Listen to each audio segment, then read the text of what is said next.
El 13 de mayo de 1917 sucedió uno de los eventos más fantásticos de la época moderna. El día de hoy lo vamos a repasar. Bienvenidos a Crónica de un Católico Perplejo. Hoy es 13 de mayo del 2021, lo que significa que es un aniversario más de la primera aparición de Nuestra Señora en Fátima, Portugal. El día de hoy vamos a repasar la cronología de todo lo que sucedió en esos eventos y vamos a analizar esta aparición del punto de vista tradicional. Y bueno, comenzamos. En el siglo XII es cuando se funda el pueblo de Fátima, que lleva el nombre de una princesa musulmana que se convirtió a la fe católica y se casó con el caballero cristiano Gonzalo Hermínguez. Ok, esto es un significado muy importante sobre esta aparición, porque vemos que el nombre de Fátima es el nombre de una figura muy importante en el Islam. ¿Ok?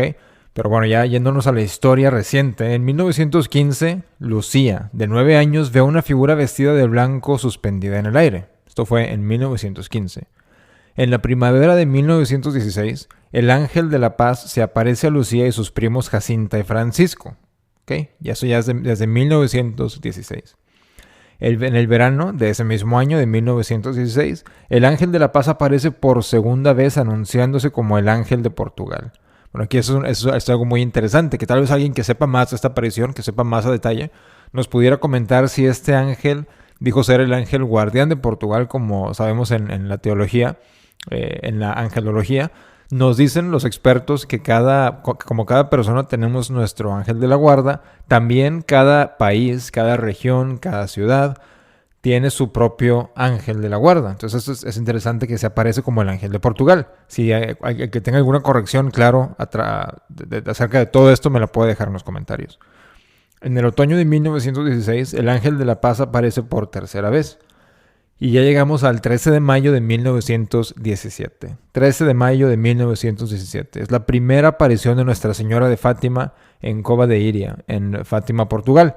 El 13 de junio, un mes después del 13 de mayo, claro, de 1917, fue la segunda aparición de Nuestra Señora de Fátima. Se le apareció a Lucía, a Jacinta y a Francisco. ¿Okay? Claro, hay muchos otros programas, muchos otros podcasts donde hablan de los detalles acerca de esas apariciones, de lo que sucedió en estos días en específico. Claro, voy a hablar un poco de esto el día de hoy, pero también me quiero ir más a un aspecto más general de esta aparición y de lo que significa para nosotros el día de hoy.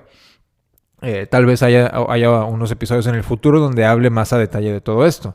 Pero bueno, fue el 13 de mayo la primera aparición de Nuestra Señora y es el 13 de junio, un mes después, la siguiente aparición. El 13 de julio, un mes después, de 1917, sucede la tercera aparición de Nuestra Señora de Fátima. Y aquí es donde les es revelado el secreto en 3 partes. Hay 2 maneras diferentes de verlo. Algunos dicen son 3 secretos. Otros dicen es un secreto en 3 partes. Es esencialmente lo mismo, no hay diferencia. Pero bueno, esto fue el 13 de julio de 1917.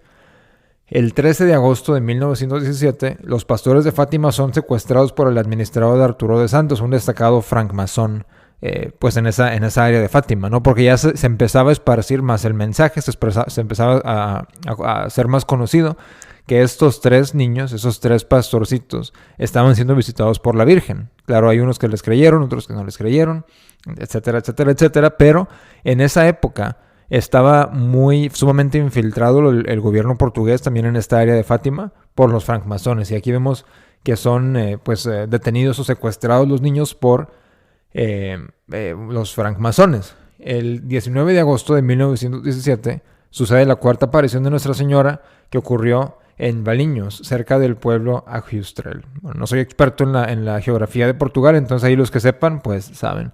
El 3 de septiembre de 1917 sucede la quinta aparición de Nuestra Señora de Fátima, que se les está apareciendo a estos niños.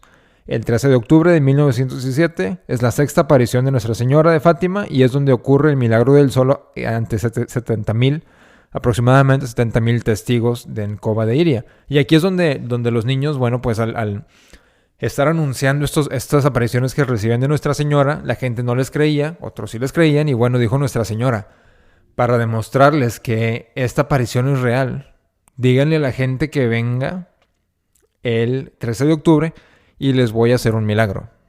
Un milagro que nadie va a poder negar. que nadie, después de ese milagro, va a quedar en claro que estas apariciones son legítimas. Entonces llega la gente, 70,000 personas, y ¿qué sucede? El sol empieza a moverse en el cielo. Ese día estaba muy nublado, estaba como que lloviendo, las condiciones del clima no eran las mejores, pero se despeja el cielo, el sol empieza a moverse en el aire y la gente queda asombrada. Incluso hubo ateos, francmasones que estuvieron presentes en ese evento que se convirtieron instantáneamente a la fe católica al ver esta escena, ¿no? Y esta escena increíble del el sol moviéndose a través del cielo.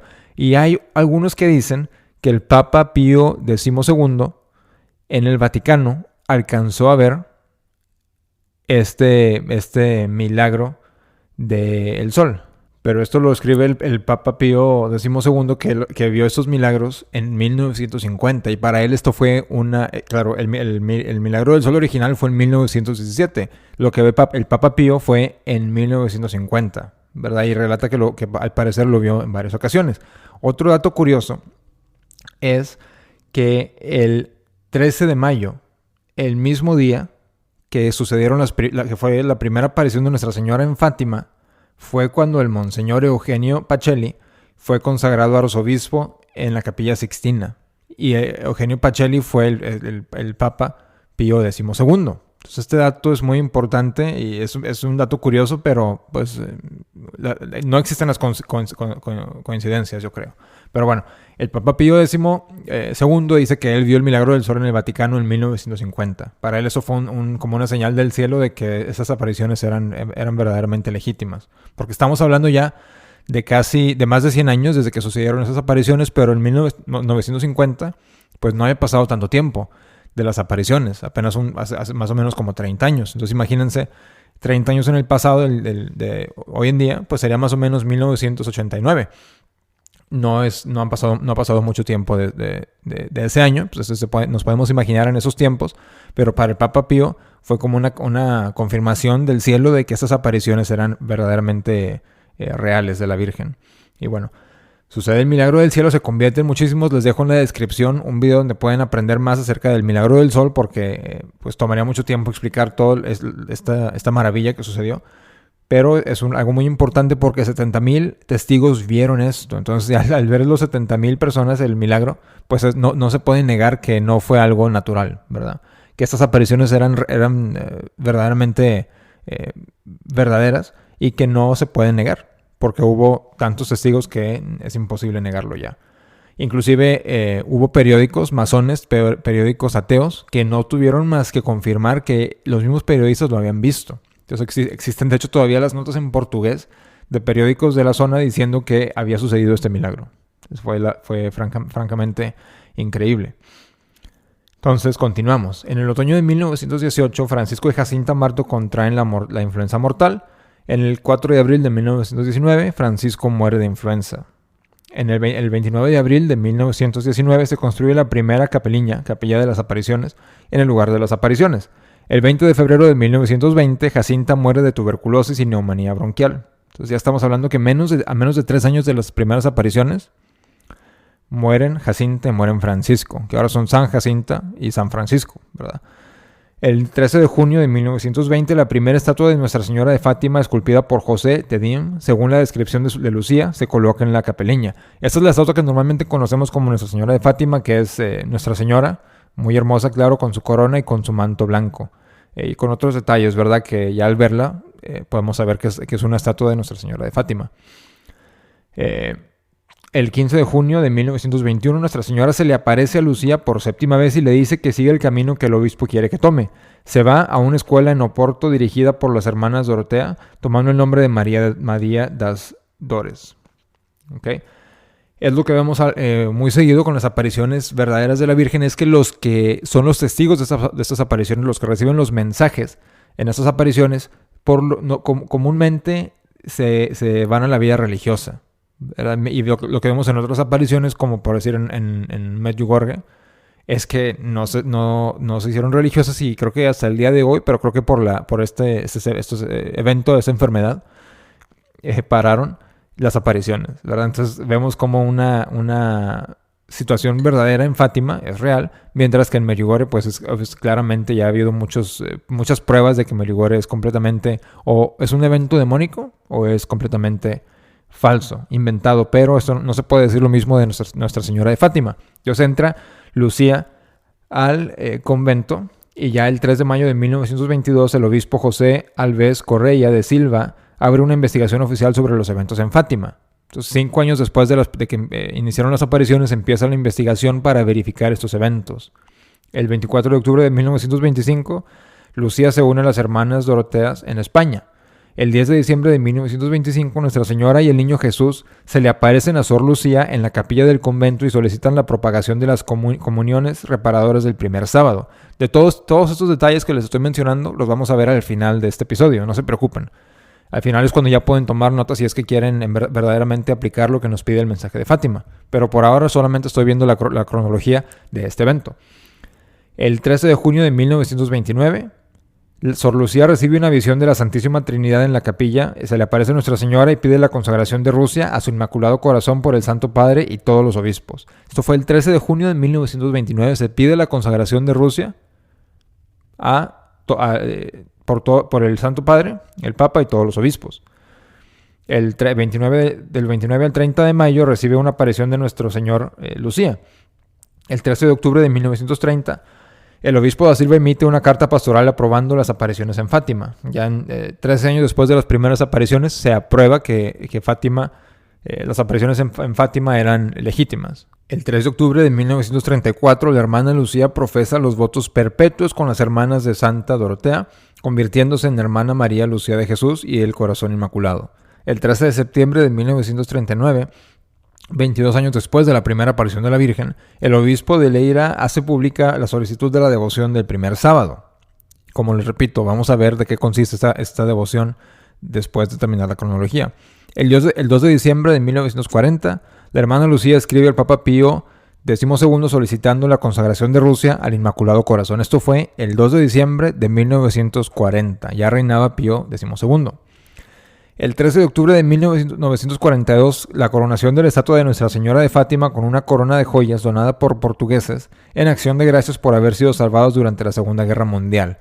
Repito, al final de esta cronología veremos cómo los eventos de Fátima tuvieron que ver con estas guerras mundiales. ¿Okay?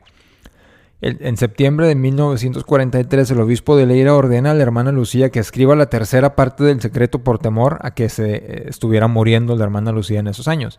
El 3 de enero de 1944, Nuestra Señora se le aparece a la hermana Lucía dándole permiso para escribir la tercera parte del secreto. El contenido se entrega al obispo de Leira para su custodia. En 1947, Monseñor Harold Colgan cofunda el Ejército Azul con John Haffert y promete que se opondrá al Ejército Rojo del comunismo. El 25 de marzo de 1948, Sor Lucía entra en el Carmelo de Coimbra, en Portugal. En enero de 1950 se publica el primer número de la revista Soul para difundir el mensaje de Fátima. 1 millón de promesas firmadas están enterradas en el santuario de Fátima. El 7 de julio de 1952, en una carta apostólica especial, el Papa Pío XII consagra al pueblo ruso al Inmaculado Corazón de María. Esto fue en una carta apostólica, ¿ok?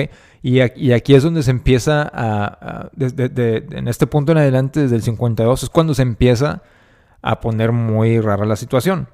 Y como repito, hay otras cosas que sucedieron en las apariciones de las que vamos a hablar después.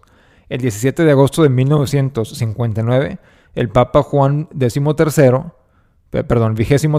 lee el contenido de la tercera parte del secreto, pero descubre que no es el momento adecuado para revelarlo. Eso es en 1959. Ya cuando al Papa Juan le está entrando la idea de abrir el concilio. ¿Ok? Y sabemos, si han venido escuchando este programa, saben que en el concilio fue la revolución de la iglesia. De todos los problemas que ya se venían, que ya estaban en el horizonte, el concilio fue donde, pues, para decirlo de cierta manera, donde salieron del closet todos estos errores, ¿no?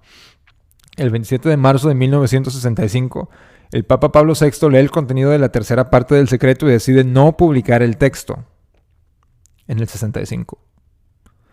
¿Ok? En 1984, el Papa Juan Pablo II consagra al mundo e implícitamente a Rusia al Inmaculado Corazón de María en unión con los obispos católicos del mundo y algunos obispos ortodoxos. Este evento sucedió de la siguiente manera. Originalmente se le había pedido a Juan Pablo II que consagrara a Rusia específicamente, mencionarlo en palabra. No lo hizo. A la hora de llegar al evento mencionó a todo el mundo, ¿verdad? Y bueno, pues si dices consagrar a todo el mundo, bueno, pues se podría decir que incluye a Rusia. Pero también sabemos a través de la oración que nuestro Señor nos dice que lo que pidamos nos lo dará. Entonces, no, por decir, no, si alguien te dice, oye, pudieras hacer oración por mí, es que tengo cáncer, ¿verdad? Ok, perfecto. Y a la hora de rezar dijeras, rezo por todos los enfermos de cáncer. Estás rezando por esa persona, sí, pero como quiera hay una diferencia de hacerlo específicamente como se nos había pedido. Se les había pedido al Santo Padre que consagraran a Rusia en unión con todos los obispos del mundo. Lo hizo, algunos dicen que lo hizo Pío XII en su carta, pero no fue una declaración formal como lo había pedido la Virgen. Y otros dicen que Juan Pablo lo hizo, pero consagró a todo el mundo, no específicamente a Rusia. ¿Ok? Hay que tener eso en mente. El 13 de mayo de 1991, en Fátima, el Papa Juan Pablo II agradece a Nuestra Señora por los títulos de la consagración colegial de 1984 y renueva la consagración del mundo a su Inmaculado Corazón. Repetimos, la consagración del mundo. ¿Ok? Bueno, ya en el 13 de mayo del 2000, el Papa Juan Pablo II beatifica a Francisco y Jacinta, declarándolos bienaventurados, y ya después viene su canonización después. Entonces, Francisco y Jacinta son santos declarados. Y bueno, como mencionamos durante la cronología, se le aparece a la Virgen y da un secreto en 3 partes, o 3 secretos. Bueno, ¿cuáles son los secretos? Se preguntarán, a lo mejor ustedes ya los conocen, pero bueno, empezamos. Empezamos por las primeras 2 partes del secreto. Ok, de acuerdo. Escribe Sor Lucía. Ahora bien, el secreto consta de 3 partes distintas, de las cuales voy a revelar 2. La primera fue, pues, la visión del infierno. Y esto es, por cierto, directamente de la página del Vaticano. Por cierto, para que nadie me diga que me inventé cosas. Esto lo saqué palabra por palabra en español de la página del Vaticano. La primera fue, pues, la visión del infierno. Nuestra Señora nos mostró un gran mar de fuego que parecía estar debajo de la tierra. Sumergidos en ese fuego los demonios y las almas como si fuesen brasas transparentes y negras o bronceadas, con forma humana que fluctuaban en el incendio.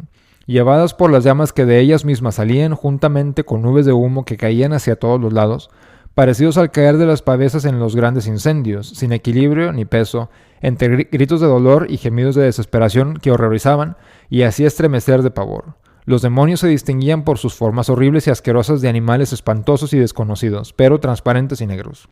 Esta visión fue durante un momento, y gracias a nuestra buena Madre del Cielo, que antes nos había prevenido con la promesa de llevarnos al cielo, en la primera aparición. De no haber sido así, creo que hubiésemos muerto de susto y pavor. Entonces, que en la primera aparición Nuestra Señora les promete a los 3 niños que se van a ir al cielo. Y como sabemos, menos de 3 años después de las apariciones, San Jacinta y San Francisco fallecen. Todavía como niños. Entonces podemos, y con este mensaje de Nuestra Señora, pudiéramos decir que pues, sin necesitar la canonización, que pues están en el cielo, ¿no? Nuestra Señora lo prometió, y lo que promete Nuestra Señora lo cumple, ¿ok? Y bueno, y dice, continúa Sor Lucía, inmediatamente levantamos los ojos hacia Nuestra Señora, que nos dijo con bondad y tristeza. Estas son palabras de la Santísima Virgen, ¿ok? Vistes el infierno a donde van las almas de los pobres pecadores, para salvarlas. Dios quiere establecer en el mundo la devoción de mi Inmaculado Corazón. Si se hace lo que os voy a decir, se salvarán muchas almas y tendrán paz. La guerra pronto terminará. Esta es la Primera Guerra Mundial. Pero si no dejaran de ofender a Dios, en el pontificado de Pío XI comenzará otra peor. Cuando veáis una noche iluminada por una luz desconocida, sabed que es la gran señal que Dios os da de que va a castigar al mundo por sus crímenes. Por medio de la guerra, del hambre y de las persecuciones a la Iglesia y al Santo Padre, para impedirla, vendré a pedir a la consagración de Rusia a mi Inmaculado Corazón y la comunión es reparadora de los primeros sábados. Si se atienden mis deseos, Rusia se convertirá y habrá paz. Si no, esparcirá sus errores por el mundo, promoviendo guerras y persecuciones a la Iglesia. Los buenos serán martirizados y el Santo Padre tendrá mucho que sufrir. Varias naciones serán aniquiladas, por fin mi Inmaculado Corazón triunfará. El Santo Padre me consagrará a Rusia, que se convertirá y será concedido al mundo algún tiempo de paz. ¿Okay? Vemos la primera parte del secreto es es estos eventos del infierno, y la segunda es la explicación. Dice, para salvar a las almas, penitencia, oración, consagración de Rusia a mi Inmaculado Corazón. Estos niños no tenían una educación formal, no sabían que era Rusia, ¿ok? Es una prueba más de la veracidad de estas apariciones, que los niños no sabían que era Rusia. Entonces, ¿cómo iban a mentir de lo que era Rusia? Entonces, a final de cuentas, podemos ver que Nuestra Señora promete un tiempo de paz si Rusia es consagrado al Inmaculado Corazón. Y ahora vemos a Rusia hoy en día, vemos a Rusia durante la Segunda Guerra Mundial. En 1917, de hecho, fue la Revolución Rusa, cuando mataron a los zares, al zar. Entonces vemos que claramente no se hizo esta consagración. ¿Y cuál fue el error de Rusia? Bueno, lo hemos hablado en este programa: el comunismo, el feminismo, etcétera, etcétera. ¿Y qué vemos hoy en día? El comunismo está a todo lo que da, pero tal vez no precisamente en Rusia, pero en China. Es un enemigo, sigue siendo un enemigo mortal de todo católico, el comunismo. China cada vez va creciendo más, y sabemos que el comunismo es una ideología de origen ruso. Entonces ese es el error de Rusia. Y también, ¿cuál es el otro error que va directamente con el comunismo? Es el feminismo. El feminismo viene del comunismo, es una ideología comunista. ¿Y qué vemos hoy en día? Incluso en los países que no son comunistas, vemos sí que las mujeres trabajen, que se salgan del hogar, que los niños se vayan a las escuelas comunistas del Estado o a escuelas privadas, ¿verdad? Pero que aún así no tienen a maestros que sean católicos fieles. Y inclusive vemos muchos católicos que dicen que la educación debe estar separada de la religión, que los valores se enseñan en casa, pero que en público no existe una necesidad de enseñar estos valores. Entonces aquí es donde vamos viendo errores de Rusia que se esparcen por todo el mundo en ese entonces, y que siguen vivos hoy en día, ¿ok? Ahora, la idea de que Juan Pablo II consagró a Rusia, como ya les mencioné, claramente no tiene mucho sentido. Quisiéramos saber eso, pero como vemos, no hemos tenido una época de paz desde los mensajes de Fátima, ¿verdad? ¿Por qué? Porque seguimos ofendiendo a Dios, sencillamente. Seguimos, y ahora es aún peor, porque desde la revolución, desde el concilio, bueno, es aún peor. Existe la comunión en la mano, y ahora con esta enfermedad enfermedad con la que estamos viviendo, vemos muchísimas iglesias cerradas todavía que no bautizan, etcétera, etcétera. Los obispos, los sacerdotes no predican sobre la vida espiritual. Predican solamente sobre política, verdaderamente, pero política no de cómo regresar a la sociedad, al reinado de Cristo, sino de la política solamente secular, separada de la religión. Es lo que vemos hoy en día. Entonces, si estamos en esta crisis de la iglesia, ¿cómo podemos decir que Juan Pablo II sí consagró a Rusia al Inmaculado Corazón de María? Creo que nadie lo pudiera decir, ¿verdad? A menos que sean algunos que veneren mucho, que sean fanáticos de Juan Pablo II, que dijeran: no es que no hay crisis en la iglesia, es que está todo perfecto. Que sean muchos por cierto, ¿verdad? Entonces, bueno, esos son las primeras dos partes del mensaje, ¿ok? La tercera parte es donde se pone más interesante. La tercera parte se le había pedido a Sor Lucía que la escribiera, pero que no se abriera el sobre hasta 1960, que hace el Papa Juan XXIII. Abre el mensaje en 1959. Lo lee y dice: no, este mensaje no es para mi pontificado. Lo cierra, lo guarda, lo pone en el cajón, y ahí se queda el cajón hasta que Pablo VI lo abre en 1965. Ya creo que, no recuerdo si fue justamente ya habiendo culminado el concilio o a punto de, porque el concilio Vaticano II fue del 62 al 65. Pablo VI lo abre en el 65. Y dice Juan 23, cuando lo hable, dice: este secreto no es para mi pontificado. ¿Ok? Y bueno, vamos a ver ahora que en el 2000 lo publica el Vaticano bajo Juan Pablo II en la tercera parte. Y vamos a ver qué nos dice la tercera parte según lo que se publicó. La tercera parte dice: después de las dos partes que ya he expuesto, hemos visto al lado izquierdo de Nuestra Señora, un poco más alto, a un ángel con una espada de fuego en la mano izquierda. Centellando, emitía llamas que parecían iban a incendiar el mundo, pero se apagaban al contacto con el esplendor de Nuestra Señora, irradiada con su mano derecha, dirigida hacia él. El ángel, señalando la tierra con su mano derecha, dijo con fuerte voz: penitencia, penitencia, penitencia. Y vimos en una inmensa luz que es Dios, algo semejante a como se ven las personas en un espejo cuando pasan ante él, a un obispo vestido de blanco. Hemos tenido el presentimiento de que fuera el Santo Padre. También a otros obispos, sacerdotes religiosos y religiosas subir una montaña empinada en cuya cumbre había una gran cruz de maderos toscos como si fueran de alcornoque, con la corteza. El Santo Padre, antes de llegar a ella, atravesó una gran ciudad medio en ruinas y medio tembloroso con un paso vacilante, apesumbrado de dolor y pena, rezando por las almas de los cadáveres que encontraba en el camino. Llegando a la cima del monte, postrado de rodillas a los pies de la gran cruz, fue muerto por un grupo de soldados que le disparaban varios tiros de armas de fuego y flechas. Y del mismo modo murieron unos tras otros los obispos, sacerdotes, religiosos y religiosas y diversas personas seglares, hombres y mujeres de diversas clases y posiciones. Bajo los dos brazos de la cruz había dos ángeles, cada uno de ellos con una jarra de cristal en la mano, en las cuales recogían la sangre de los mártires y regaban con ellas las almas que se acercaban a Dios. Este es el tercer secreto, según el tercer secreto completo según el Vaticano. Okay. ¿Qué vimos en el primer secreto? La visión del infierno. Y luego Nuestra Señora, en la segunda parte, da la interpretación del secreto. ¿Qué vemos en este tercer secreto que revelaron? La visión y ya, sin interpretación. Directamente de Nuestra Señora. Entonces, ¿qué nos hace pensar que el tercer secreto completo no se ha revelado? ¿Ok? Entonces eso es a lo que vamos. Creo que ya hay suficientes pruebas para decir que no se ha revelado el tercer secreto. Pero bueno, ahora pasamos a lo que sucede después. A Juan Pablo II ahí tiene un atentado contra su vida. Y ya dice el Vaticano que de eso se trataba el tercer secreto y se acabó, pum, ya se acabó el mensaje de Fátima. Rusia ya se convirtió, es que hemos abierto diócesis romanas en Rusia, es la conversión de Rusia, ya hay paz. Y Juan Pablo II, por cierto, también dicen que terminó con el comunismo, que bueno, si terminó con el comunismo, ¿cómo sigue en China? Bueno, es un misterio, ¿verdad? Pero eso es lo que dicen, ya el mensaje de Fátima ya se acabó, ya fue consagrada Rusia, ya se acabó. Es lo que nos dicen.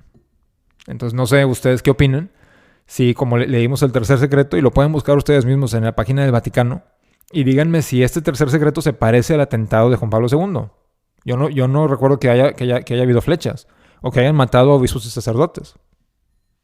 ¿No? Entonces, es algo que hay que pensar. Tal vez en el futuro tengamos otro episodio acerca de este tercer secreto, de este cuarto secreto, ¿verdad? Que no se ha revelado. Pero bueno, ¿qué es lo que vamos a hacer al haber escuchado esta información? ¿Ok? Tenemos la devoción de los primeros sábados. Jesús se le apareció a Sor Lucía en la noche del 29 al 30 de mayo de 1930 y le explicó que hay 5 tipos de ofensas y blasfemias pronunciadas contra el Inmaculado Corazón de María. La primera es en contra de su Inmaculada Concepción. Segundo, contra su virginidad perpetua. Tercero, contra su maternidad divina, rehusando recibirla como madre de la humanidad. En cuarto lugar, los que procuran infundir en los corazones de los niños la indiferencia, el desprecio y hasta el odio hacia la Madre Inmaculada. Y finalmente, los que la insultan directamente en sus sagradas imágenes. Son 5 errores, 5 ofensas a nuestra Santísima Madre. Vemos la primera es en contra de su Inmaculada Concepción, y que vemos que en los ortodoxos muchos niegan este dogma de la fe. ¿Okay? Pero según el Vaticano ya se convirtió a Rusia, ya se acabó el misterio de Fátima. ¿Okay? El segundo es contra su virginidad perpetua. ¿Qué hacen los protestantes? Es que la María no fue virgen, tuvo otros hijos. Pero ahora desde el concilio son nuestros hermanos, supuestamente. Entonces aquí podemos ver directamente cómo el concilio es una ofensa es una parte de las ofensas que revela nuestro Señor contra María, el concilio mismo. Porque al decir que son nuestros hermanos, pero cometen esas blasfemias, es la verdad inconcebible. ¿Cómo alguien puede pensar que son nuestros hermanos en la fe los protestantes? La tercera ofensa contra su maternidad divina, rehusando recibirla como madre de la humanidad. Y que vemos después del concilio, que vemos que ya no tanto los santos, ya no la Santísima Madre. Por cierto, en la misa tradicional, en el Yo Confieso se incluye que le confesamos nuestros pecados a la Santísima Madre. En la misa nueva se quita eso, para no ofender a los protestantes. ¿Okay? En cuarto lugar, los que procuran infundir en los corazones de los niños la indiferencia, el desprecio y hasta el odio hacia la Madre Inmaculada. Bueno, esto se pudiera decir no dándole catequesis a los niños adecuada, no llevándolos por una vida litúrgica adecuada, ¿verdad? Llevándolos a la misa nueva, por ejemplo, que como les comentaba, va directamente en contra de esto que nos dice nuestro Señor. Y en quinto lugar, la los que la insultan directamente en sus sagradas imágenes. Como repito, después del concilio se quitan imágenes. Se quitan lo que se usaba normalmente, tradicionalmente, en cada iglesia, tener un altar dedicado a la Santísima Madre, se quita. ¿Por qué? Es el concilio, que debe de haber solamente un altar. Entonces podemos ver cómo todos estos cambios van directamente en contra de los mensajes de Fátima. Y porque yo incluiría este mensaje de Nuestra Señora a Sor Lucía como un mensaje de Fátima. Y ahora, bueno, ¿cómo practicamos la devoción al Inmaculado Corazón de María en estos 5 primeros sábados? Los actos de piedad cada primer sábado de mes son, número 1, confesarse, de preferencia ese mismo día o unos días antes. Pudiera ser pues un día antes, ¿verdad? Depende. Así como normalmente en las indulgencias nos piden confesarnos para que apliquen las indulgencias, u 8 días antes u 8 meses después. O sea, si estamos viviendo una vida donde vamos a la confesión una vez a la semana, una vez cada 2 semanas, puntualmente, bueno, pues pudiera ser que llegara a contar esta confesión como parte de la devoción de los primeros 5 sábados. Comulgar, rezar el rosario completo y hacerle compañía a María al menos 15 minutos meditando los misterios del rosario y claro, pues escuchando misa. ¿Y qué sucede también después del concilio? Las misas en los sábados normalmente son las misas de vigilia. ¿Cuentan estas misas? Pudiera ser que sí cuentan, pero tradicionalmente las misas de los sábados eran dedicadas a Nuestra Señora. Las misas del primer sábado, normalmente, antiguamente, que se hacían los sábados en la mañana, eran dedicadas a la Santísima Madre. Entonces, si uno va a una misa tradicional en una parroquia donde ofrezcan misas tradicionales a diario y va un primer sábado del mes, va a ver que normalmente tienen una imagen de Nuestra Señora para hacerle saber a la gente que es una misa dedicada a Nuestra Señora en el sábado. Y son separadas. Es la misa del sábado y la misa del domingo. Son completamente separadas, mientras en la modernidad pues se usa que hay gente que va a misa el sábado y la cuenta como si fuera misa de sábado y misa de domingo. Entonces, bueno, pues cuentan las misas de vigilia. Tal vez o tal vez no. Pero yo les recomendaría, la verdad, que si están acostumbrados a hacer una misa de vigilia, que cambien esa costumbre y vayan a misa el domingo. Y si pueden ir a misa el sábado, que cuente como misa de sábado, no como misa de vigilia, vayan el sábado también, ¿verdad? Porque eso es otra cosa que nos quita el concilio. En lugar de tener una misa sábado, una misa domingo, no, una misa el sábado en la noche. Como tienen muchas parroquias, solamente van a ofrecer esa misa de que cuenta como la vigilia. Y ya la gente no va a misa de sábado y luego domingo, no. Va a una misa el sábado y se acabó.